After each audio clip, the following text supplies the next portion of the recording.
দুই ভাই প্রবাসে থাকা আর্থিক সমস্যার কারণে একজনের পক্ষ থেকে কুরবানি দিয়ে সেই মাংস দুই ভাগ করা যাবে কিনা। প্রথম কথা হলো, চুলা যদি একটা হয় তাহলে একটা বকরি যথেষ্ট। বলেন কয়টা?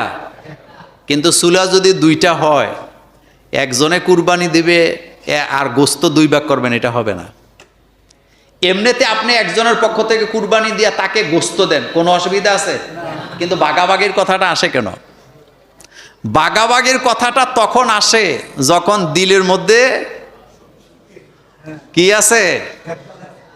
সমস্যা আছে। সমস্যা নাইলে সব কথা না বললাম। চুলা যদি একটা হয়, কুরবানি কয়টা যথেষ্ট? একটা। চুলা যদি দুইটা হয়, এক কুরবানি দিয়া দুই ভাগ করবেন, হবে?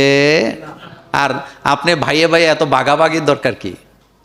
একসাথে খান, একসাথে রান্না করেন, একসাথে রান্না করে নেন, কোনো অসুবিধা আছে?